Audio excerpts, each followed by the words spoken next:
நம் ஆவலுடன் எதிர்பார்த்த நம் வருங்கால முதல்வர் வாழும் காமராஜர் இவரா? ஆமாங்க. வாழும் புத்தர். என்னமா ஃபீல் பண்ணி கூவுறான்டா அவன். என்ன போய் வாழும் புத்தர். வாழும் காமராஜர். வாழும் புத்தர். வாங்குற காசுக்கு மேல கூறாடா கொய்யா. காசாடா முக்கியம், கூவல் தான்டா முக்கியம். திமுக ஒரு தீய சக்தி, திமுக ஒரு தீய சக்தி, திமுக ஒரு தீய சக்தி. தம்பி என்னண்ணே ஏன் கத்துது? பிஸ்கட் தீந்து போச்சுண்ணே. பர்ஃபெக்ட் மேட்ச்ல. பேசுவியா பேசுவியா இனி பேசுவியா சிரிப்பு பேசு. அப்பா அப்பா அப்பா குருமா அடிக்காதப்பா, ஆக்சன் டைப்பா விட்டுட்டு ஓடி போயிடுவாப்பா. எதுக்கு இப்போ புத்தடமே அடிக்கிற மகனே? கொஞ்சம் பாருவா. நீங்க திமுக பத்தி எங்களுக்கு ஒன்றும் கவலை இல்லை, எங்களுக்கு அதுல ஒன்றும் பிரச்சனை கிடையாது. ஒரு கடைக்கு ஏதாச்சும் வரதுக்கல்ல சேர்ந்து வேண்டித்தானே. அப்ப ஒவ்வொரு கடையா கிளீன் பண்ணிக்கிட்டே போயிட்டு இருக்கீங்க. அப்படி போனா தான் நரிமுத்துன்ற கேரக்டர் வாழ முடியும். எவ்வளவு தந்திரமா இருக்காரு பாத்தீங்களா? அதான் நரிமுத்து. நீங்க உட்கார மாட்டீங்களா? உட்கார மாட்டீங்களா தம்பி? அதெல்லாம் தட்ட முடியாது. ரைட் விடு. உட்காருங்க. இவ்வளவு நேரம் உட்கார்ந்துருந்தீங்களே, அவர் அண்ணன் பேசும்போது உட்கார்ந்துருந்தீங்க, நான் பேசும்போது ஏன் நிக்கிறீங்க? உட்காருங்க. உங்களுக்கு கட்டுப்படுறாங்க, எனக்கு கட்டுப்படல பாருங்க. உட்காருங்க. அவன் கிடக்குறான்டா மயிராண்டி. முன்னிலை வகித்து சிறப்பித்துக் கொண்டிருக்கிற தென்சென்னை வடக்கு மாவட்ட செயலாளர் தம்பி, நீங்க 4 பேர் என்ன பேசிட்டு இருக்கீங்க? நீங்க வேலைக்கார வந்திருக்கீங்க, என்ன உசுரோட வச்சு புதைக்கிறதுக்குன்னு வந்திருக்கீங்களா? இது நமக்கு புரியாத புதிராகத்தான் இருக்கிறது. நம்ம ராசி சரியில்லை என்று கருதுகிறேன். நீ எல்லாம் பிறந்ததே ஒரு சாபக்கு. முடிஞ்சா இன்னைக்கே போய் செத்துரு, மறுபடியும் பிறந்து வா. அப்போது உனக்கு ஓலை ஒழுங்கா வருதான்னு பார்க்கலாம். கிரக வாட்டம் சரியில்லை என்று கருதுகிறேன். ஜென்ம சனி உட்கார்ந்துருக்கிறான், பாத சனி உட்கார்ந்துருக்கிறான். ஒரு ஜாதகத்துல கட்டமெல்லாம் கண்ணா பிள்ளை இருக்கும். ஏன்டா நீங்க எல்லாம் இங்க வந்து இடம் எடுக்கிறீங்க? உண்மையிலே நீங்க உங்களுக்கு தெரியாத ஒரு செய்தி இன்னைக்கு நான் சொல்ல போறேன். உங்களுக்கு தெரியாத ஒரு செய்தியை நான் உங்களுக்கு சொல்ல போறேன். பாடு பாடி தொலையும். நான் சென்னைக்கு டிகிரி படிக்க வரும்போது சென்னையில போய் ஏதாவது ஒரு காலகட்டத்துல செயல்பட முடியாம செக்கி சீரழிச்சு சின்ன பின்ன வாங்கி செருப்படி வாங்குற நிலை வரும்போது வரும். வந்தாலும் போனாலும் பஸ்ல ஏற முடியாது. பஸ்ஸுக்கு கொடுக்க காசு கிடையாது. காசு இல்லப்பா, காசு காசு காசு இல்லைங்களே, யாத்துக்கு அடியா காசு சொல்றேன். அப்ப எதுல போவோம்? லாரியில தான் போவோம். ஒரே குஷ்டமப்பா. குஷ்டமா? இது கஷ்டமப்பா. ஏற்கனவே அந்த வேன்ல டைட்டா இருக்கு, ஆள் உட்கார்றது இடம் இல்ல. ஆனா இவர் போய் கேக்குறாரு, அவன் சரி ஏறிக்கேன்ட்டான். அவருக்கு வசதியா ஒரு இடம் கிடைச்சிச்சு, எனக்கு கிடைக்கல. ஒரு ஆள் தொடமேலே உட்கார வேண்டியதாகி போச்சு.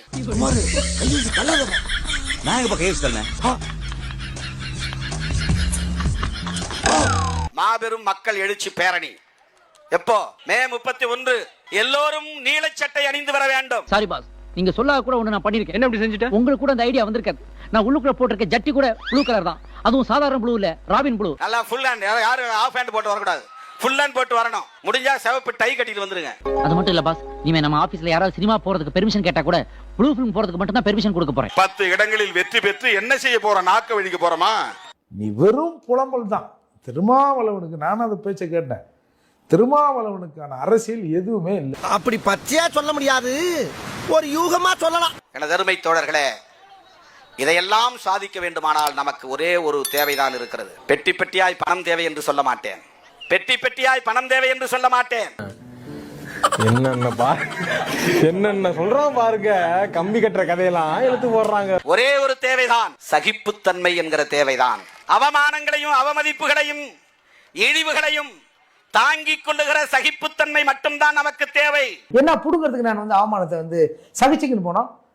அவமானத்தை எதிர்த்து நீ வெகுண்டேன்னு சொல்லு. நீ கேட்ட ஒவ்வொரு கேள்வி என்ன செருப்பால் அடிச்ச மாதிரி இருக்குடா. என்ன அவமானம்னா, ஓட்டு கேட்க போனோம்னா நம்ம சின்னத்தை நம்ம கூடிய அவன் பீச்சு கராசுவான். அந்த அவமானத்தை தாங்கிக்கும். அவருக்கு ஒரு மகாராஜா சேரை போட்டு என்ன ஒரு பிளாஸ்டிக் சேர்ல உட்கார பாரு, அந்த அவமானத்தை நீ தாங்கிக்கும். இவங்க இல்ல இப்படி காய் நகர்த்துறாரு, அப்படி காய் நகர்த்துறாரு. திமுக அவர் விட்டு வெளியே வர போறாரு, எடப்பாடி கிட்ட பேசிட்டாரு, டெப்டி சிஎம் வாங்கிட்டாரு. நான் பிரதமராகலாம் ஆசைப்படுறேன், நீ போய் துணை முதல்வர்ன்ற. ஒரு சின்ன குட்டி கதை சொல்லிட்டு கிளம்பு. ஒருத்தனுக்கு எந்திரிச்சு நிக்கவே ஒக்கில்லையா, அவனுக்கு 9 பொண்டாட்டி கேக்குதா. ஏன் எய்மே வேற. புரியுது. உங்க முகர கட்டைய பார்க்கும் போது நீங்க என்ன பண்ணுவீங்க புரியுது. நீ என்ன டெப்டி சிஎம் சொல்றது, துணை முதல்வர்? ஏன் பிரதமராக எனக்கு தகுதி இல்லையா? தம்பி, காமெடி வேண்டாம், நான் சொல்லிட்டேன். நானு காமெடி பண்ணாதன்னு சொல்லியிருக்கேன் நானு.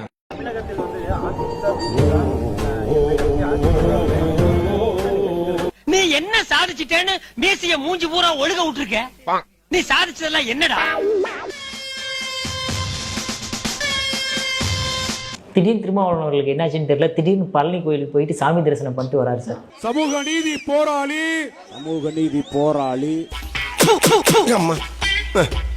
சாதி ஒழிப்பு போராளி.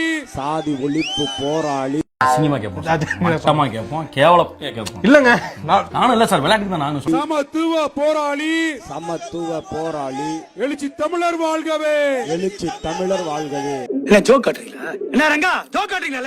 டேய் நவரு போட்டாக்கு போஸ்ட் மிஸ் அது பாரு. டேய் ஓரமா போமடா, யாரா அவன்? டேய் போடாத பக்கம். என்னன்னா முருகன் தமிழ் கடவுள் இல்ல, அவங்க வடையில சிக்கிக்குவோம், இவங்க வடையில சிக்கிக்குவோன்னு இல்லாத புள்ள அது போல கதெல்லாம் விட்டுட்டு இப்ப கையில வேலும் தலையில கிரீடம் வச்சுட்டு நிக்கிறீங்களே. விட்ரா எல்லாம் ஓட்டுக்காகத்தான். இந்த இழிச்சவ எந்திக்கல ஏமாத்த இந்த மாதிரி வேஷம் போட்டா போதும். இதெல்லாம் ஏமாத்த முடியலன்னு வையே, அடுத்து காவடி எடுப்போம். இந்த இழிச்சவ எந்திக்கல காலங்காலமா இப்படி தானே ஏமாத்திட்டு வரும். எலெக்ஷன் பக்கத்துல வந்துருச்சு. அதனால எனக்கு தெரிஞ்ச ஐயா மு.க. ஸ்டாலின் அவர்கள் பிப்ரவரி மாசத்துல முருகர் வேஷம் போட போறாரு. ஒரு கையில வேலும் நெத்தியில பட்டை எடுத்துக்கிட்டு வெற்றிவேல் முருகனுக்கு அரோகரான் திமுக சொல்றாங்களா இல்லையான்னு பாருங்க. திமுக நிகழ்ச்சினாவே வேல் தான் அன்பளிப்பு. இவங்களே சொல்லிடுவாங்க அறிவாலயத்துல இருந்து. யாராவது தலைவரை பார்க்க வந்தா நல்ல வேலா வெள்ளி வேலா பார்த்து வாங்கிட்டு வாங்கப்பா, சாதாரண வேலா வாங்கிட்டு வந்துடாதீங்க, வேலா கொடுங்க. வந்த உடனே சார் இப்பதான் சனாதனத்தை பத்தி அப்படி பேசினேன். சனாதனம் வேறு, கடவுள் சாமி தரிசனம் என்பது வேறு அப்படின்ற மாதிரி திடீர்னு பாதித்தாரு. இப்ப நாம எல்லாம் முருகனை வேற நம்ம கடவுள்ங்கிறோம். நீ முருகனை நம்ம கடவுள்னாலும் அந்த வழுக்கு பாறையில கால் வீழ்ச்சா கூட சனாதனத்தின் அதல பாதாளத்தில் கொண்டு போய் விட்டுவிடும் நம்மை. முருகனை மட்டும் தமிழ் கடவுள் என்று சொல்லி தைப்பூசத்துக்கு விடுமுறை விட்டுவிட்டால் நாம் எல்லோரும் தமிழர்களாக தலை நிமிர்ந்து விடுவோமா? எல்லாம் ஓட்டுக்காக. A few moments later. கோவில்கள் குறித்து இந்த 2 காட்சிகளில் உள்ள திருமாவளவனின் முரண்பட்ட பேச்சை கேட்கும் போது அரசியல்ல இதெல்லாம் சகஜமப்பா என்ற காமெடி வசனம் தான் நினைவுக்கு வருகிறது.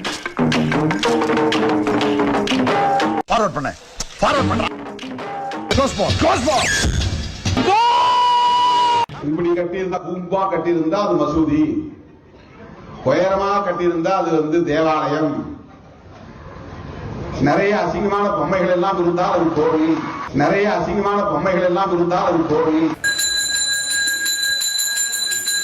நிறைய அசிங்கமான பொம்மைகள் எல்லாம் இருந்தால் அது கோவில், நிறைய அசிங்கமான பொம்மைகள் எல்லாம் இருந்தால் அது கோவில்.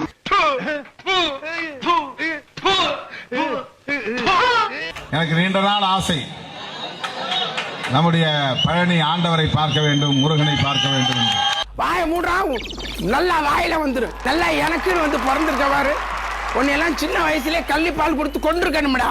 தமிழ் கடவுள் என்று தமிழ் மக்களால் போற்றப்படக்கூடிய பெருமைக்குரியவர். முருகனை மட்டும் தமிழ் கடவுள் என்று சொல்லி தைப்பூசத்துக்கு விடுமுறை விட்டுவிட்டால் நாம் எல்லோரும் தமிழர்களாக தலை நிமிர்ந்து விடுவோமா?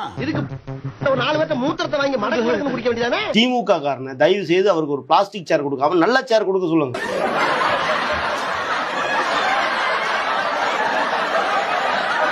நீங்க கூட கூப்பிட்டு உட்கார வைக்கிறீங்களே, இந்த தடவை கூட்டு நீங்க பேசுவீங்களே, அப்ப தயவு செய்து சோபா கொடுங்க. நீங்க என்ன மாதிரி உட்காரீங்களோ அந்த மாதிரி சோபா கொடுங்க. இல்லைன்னா திருமாவளவன்கிட்ட நாங்க வைக்கிற கோரிக்கை என்னன்னா, நீங்க போகும்போது சோபா எடுத்துட்டு போயிருங்க.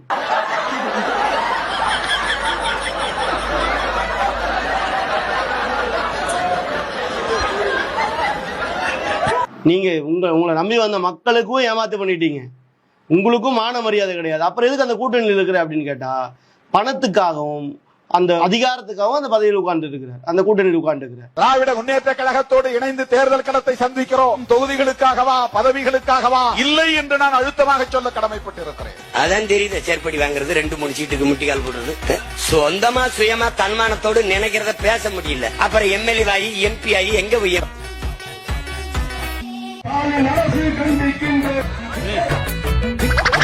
ஐயோ பாவம், அவரே கன்ஃபியூஸ் ஆயிட்டாரம்மா.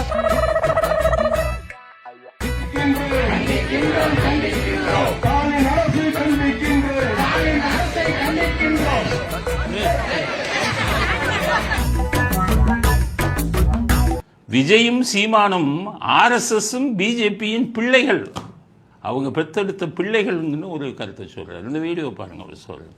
தம்பி சீமானும் தம்பி விஜயும் இன்றைக்கு RSS பெற்றெடுத்த பிள்ளைகள் என்பது அம்பலமாகிவிட்டது.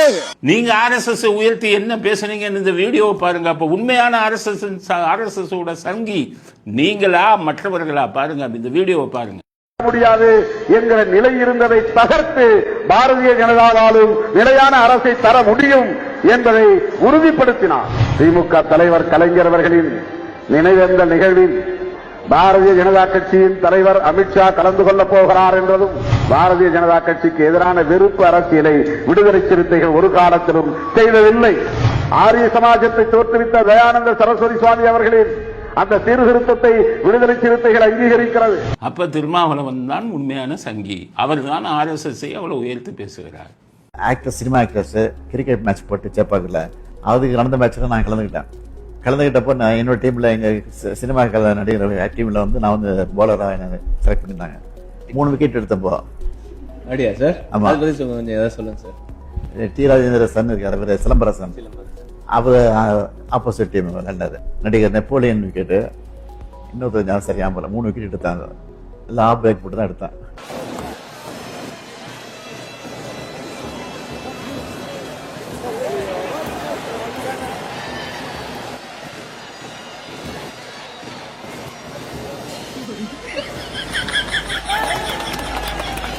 மூணு விக்கெட் எடுத்தப்போ டி ராஜேந்திர சன் இருக்காரு, சிலம்பரசன், நடிகர் நெப்போலியன் விக்கெட்டு, இன்னொருத்தர் சரியா போல 3 விக்கெட் எடுத்தாங்க.